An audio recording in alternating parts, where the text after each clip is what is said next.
അതൊന്ന് ഞാനിവിടെ ഉണ്ടാക്കാൻ പോകുന്നത് ഒരു തിരിയപ്പം എന്ന് പറഞ്ഞ സാധനമാണ്. തിരിയപ്പം ഒരു 4 മൈദ എടുത്തിട്ടുണ്ട്. 1/4 ടീസ്പൂണോളം ഞാൻ കയ്യളവിന് എടുത്തതാണ്. കരിഞ്ചീരകം ഇട്ടിട്ടുണ്ട്. ഒരു 1/4 ടീസ്പൂണോളം എള്ളു ഇട്ടിട്ടുണ്ട്. നമുക്ക് ഒരു 1/4 ടീസ്പൂൺ ഉപ്പ് പൊടി ഇട്ട് കൊടുത്തിട്ടുണ്ട്. ഇനി അത് നന്നാക്കി ഒന്ന് മിക്സാക്കി എടുക്കുക. അങ്ങനെ ഒരു കോഴിമുട്ട ഉടച്ച് അതിൽ പാരണം. ഇനി ആ കോഴിമുട്ട ഉടച്ച് കഴിഞ്ഞ് ഇനി വെള്ളം എടുത്ത് വെച്ചിട്ടുണ്ട്. ഞാൻ ആ വെള്ളം കുറച്ച് ഒഴിച്ച് നന്നാക്കി ഒന്ന് നന്നാക്കി കുഴച്ചെടുക്കണം.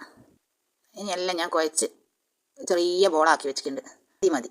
നല്ല നൈസാക്കി പരത്തിയെടുക്കണം. ഇതാ നൈസാക്കി പരത്തിയെടുക്കുന്നുണ്ട്. നൈസാക്കി പരത്തിയെടുത്തതിന് ശേഷം നമുക്ക് ഇതൊരു കത്തിയെടുത്ത് പീസാക്കി മുറിച്ചെടുക്കണം. ഇത് കത്തി കൊണ്ട് ഇങ്ങനെ നടുവിൽ പീസാക്കി എടുക്കുക. വരടുക. അപ്പുറം ഇപ്പുറമായിട്ട് മടക്കുക. ഭാഗം ഒന്ന് ഒട്ടിക്കുക. മസാലയും കൂടി ഒന്ന് പൊടിച്ച് വെക്കണം. അത് എത്ര ഞാനിത് സ്റ്റീലിൻ്റെ ട്രൈഫാൻ ഗ്യാസ് മേൽ വെച്ച് അത് നല്ലോണം ചൂടായി വന്നതിന് ശേഷം എണ്ണ ഒഴിച്ച് കൊടുത്തിട്ടുണ്ട്.